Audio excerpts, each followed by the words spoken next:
kemudian penelitian, dan yang terakhir adalah pengabdian kepada masyarakat. Nah itu harus kami lakukan. Nah makanya ini ditawarkan gitu ya, seperti ngomong gitu ya dari Pak Gunawan. Kenapa? Mohon maaf Pak Sony, yang saya hubungi itu Pak Gunawan, karena yang ku kenal adalah Mendiko kalau saya sekarang sudah enggak kayak gitu. Oh kok harus tuh tak ngomong. Tuan saya sama Pak. Oh gitu ya. Oh jadi. Nah terus kemudian kayaknya bisa itu Bu. Nah karena seperti itu maka di bulan Januari yang lalu gitu ya kami rombongan ke dinas. Kemudian dinas itu menyambut baik karena itu tadi untuk kegiatan pengembangan SDM kami sudah tidak ada dana bencana gitu ya. Oke kalau kayak gitu ya, nah itu berigo akhirnya alhamdulillah bisa terlaksana di hari ini gitu ya. Jadi kami mau berbagi pada Bapak, kebetulan di sini SMP ada 5 kelompok dengan judul materi yang berbeda ya. Nah, kebetulan kelompok kami ini tertarik ya di pembelajaran berdiferensiasi. Nah, saya yakin Bapak itu sudah familiar dengan istilah itu, gitu ya. Nah, cuma saya tidak tahu apakah di dalam pembelajarannya sudah mengimplementasikan pembelajaran berdiferensiasi.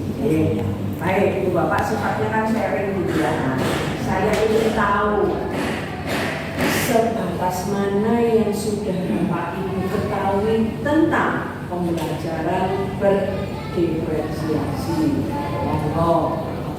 Apa yang Bapak ketahui tentang pembelajaran berdiferensiasi?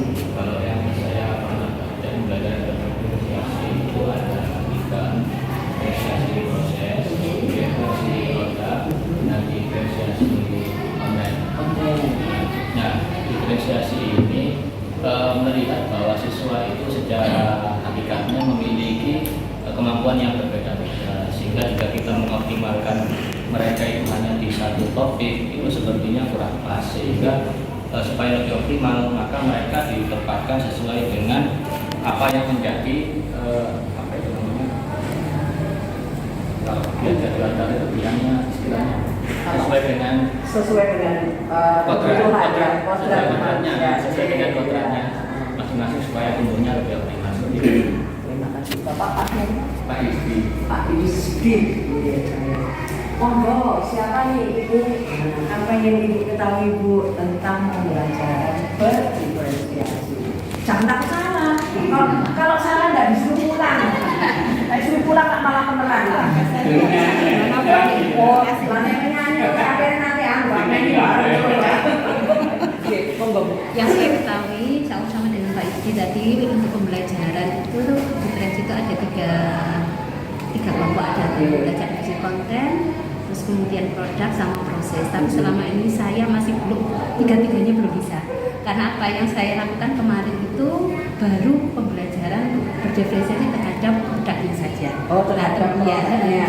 Berarti kan sudah bisa, itu kan sudah mengenal 3 kan gitu ya. Terus habis itu Ibu sudah lakukan produk gitu. Terus waktu itu pembelajaran bangun ruang sisi lengkung. Bangun ruang sisi lengkung. Anak-anak saya berkelompok, terus kemudian mereka nah dari materi ini apa yang akan kamu buat? Ada yang membuat berupa konten TikTok, kalau mereka belajar merancang desain bangun ruang itu tadi dimasukkan dalam TikTok. Ada juga yang memakai booklet, membuat bookletnya saja. Seperti itu Bu yang saya lakukan sesuai dengan keinginan mereka. Nah, saya juga sendiri untuk kebutuhan anak itu berkarakter kebutuhannya seperti apa, saya belum bisa 100% memahami itu. Hanya sebatas itu yang saya lakukan. Oke. Berdasarkan yang sudah Ibu lakukan, nah sekarang Ibu jadi guru, terasa nggak Bu bedanya kalau Ibu mengajar dengan pembelajaran berdiferensiasi dibandingkan dengan pembelajaran yang selama ini Ibu lakukan? Terasa beda. Bedanya di mana Bu terasanya? Kalau dulu kan saya nyupain anak misalnya suruh membuat kubus membuat tabung itu hampir semuanya buat tabung berupa bangun ruang itu gitu, berupa apa bentuk tabung. Tapi sekarang enggak, mungkin kok saya lebih suka konteks atau konteks tabung yang monggo silakan. Kok saya lebih suka konteks led, oh iya silakan. Walaupun mereka bukannya itu ngambil contoh dari TikTok, tapi dia diwujudkan dalam bentuk nyata buku tadi itu, gitu. Lebih ringan sepertinya sih. Tapi tetap ya Bu, proyeknya adalah membuat bangun ruang. Cuma ada satu disajikan dalam bentuk TikTok, yang lain disajikan dalam bentuk booklet, gitu ya. Menurut Ibu yang merupakan implementasi dari pembelajaran berdiferensiasi di produknya, gitu ya Bu. Ibu siapa Bu? Bu Amina. Bu Amina.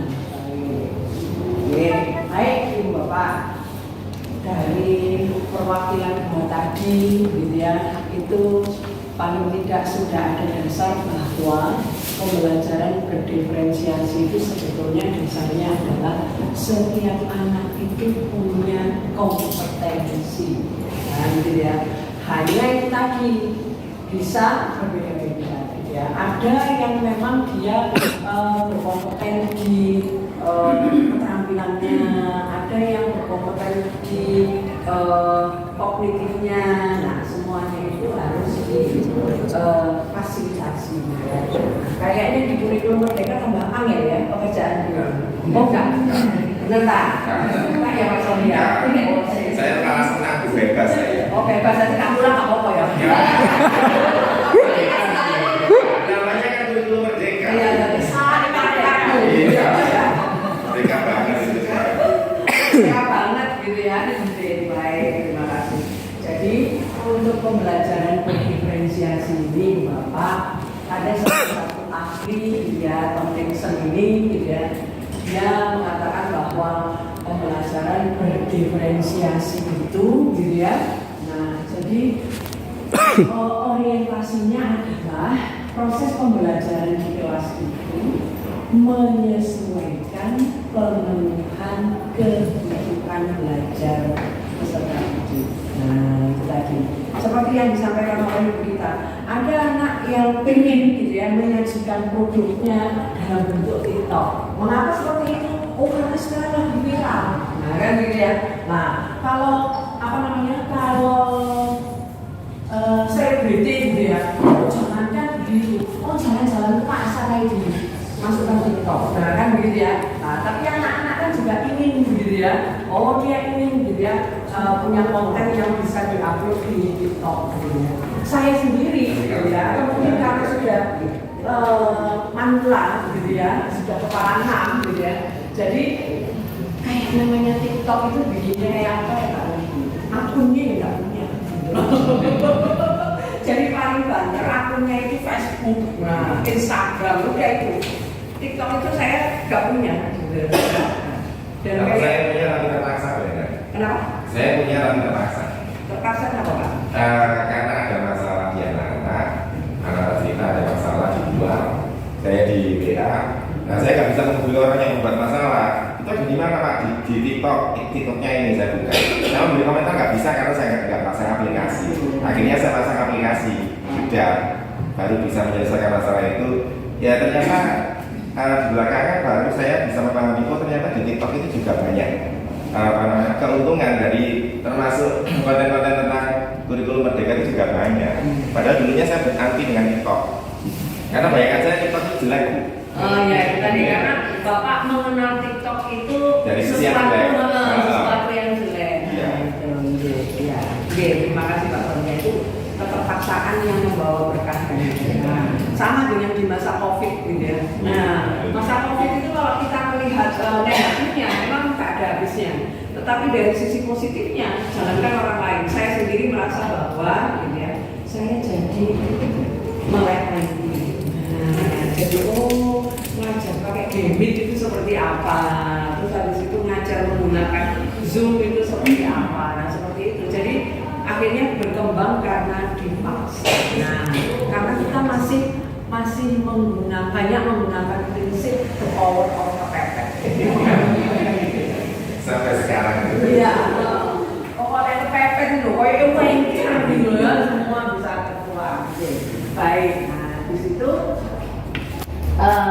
Di situ beliau juga menyebutkan bahwa di dalam pembelajaran berdiferensiasi itu, gitu ya, maka pembelajaran itu memberikan keleluasaan, begitu ya, mengakomodir segala kebutuhan dan kemampuan peserta didik. Fungsinya sama, yaitu meningkatkan potensi yang ada, kan, gitu ya, pada diri siswa, gitu ya. Terus kemudian kita tahu bahwa sama seperti zamannya K13 itu kan ada KKMB. Nah, jadi kompetensi minimal, gitu ya. Semua orang itu akan mencapai itu. Hanya waktunya yang beda. Ada yang cepat, yang gitu ya, tapi ada yang lambat. Nah, selama ini ibu bapak itu selalu underestimate sama yang lambat, iya kok kak? Oh, yang diperhatikan musim pinter kabeh, betul deh. Musim pinter itu gak usah bapak ibu perhatikan, itu kamu dewe. Nah, itu, nah seperti itu, ya baik. Nah, kemudian yang selama ini ibu bapak kenal berdiferensiasinya itu ada di konten, ada di proses, dan ada di foto. Sedangkan convention ini menambahkan satu, yaitu berdiferensiasi di lingkungan belajar. Jadi sebetulnya lingkungan belajar ini side effect dari pada saat kita melakukan berdiferensiasi proses, pasti akhirnya lingkungannya jadi ada perbedaan. Di situ. Nah, ini Bapak. Nah, yang berdiferensiasi konten, gitu ya. Kalau kita perhatikan, gitu ya, kalau berdiferensiasi di konten itu adalah kita fokus ke materi yang akan dibelajarkan, kan gitu ya. Materi yang mau dipelajari di kelas itu seperti apa? Maka caranya adalah, gitu ya, bagaimana cara kita membelajarkan berdiferensiasi di konten, yaitu yang pertama menyesuaikan apa yang akan dibelajarkan atau apa yang akan dipelajari oleh peserta didik berdasarkan kesiapan dan minat peserta didik. Nah, di sini, gitu ya. Nah, di sini nanti berdiferensiasinya itu bisa macam-macam, gitu ya. Oke. Terus kita fokus ke minat. Fokus ke diferensiasi di konten. Nah, nanti contoh semuanya, gitu ya, sampai modul ajarnya, terus contoh LKPD yang berbeda seperti apa. Nah, itu sudah disiapkan sama Bu Siti Hatibah.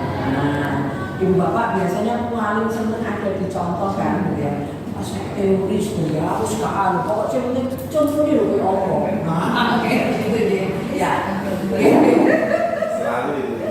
Nah, nanti Bapak file ini semua bisa Bapak Nanti nggak usah sok-soknya, nanti beda lagi ya, nyakitin mergo beda manis ya Pak ya. Kenapa? Oh gitu ya. Baik.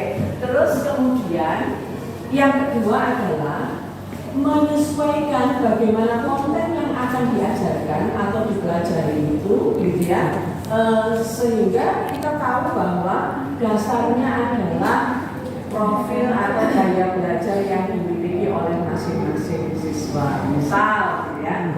Oh, di sini ada gaya belajar yang visual, ada gaya belajar yang kinestetik. Jadi misalnya, kalau kita memberikan sebuah permasalahan pada siswa yang biasanya dituang ke LKPD, gitu ya. Nah, itu kita bisa. Oh, yang anak kelompok visual nih. Nah, maka permasalahannya disajikan banyak menggunakan gambar atau infografis. Nah, kalau yang anak kinestetik itu bisa disajikan dalam bentuk aktivitas fisik. Nah, jadi dia nggak hanya sekedar nonton saja, tapi dia harus ada aktivitasnya. Maka di situ nanti materi yang mau dipelajari itu sama, tetapi tadi kontennya berbeda, sajiannya.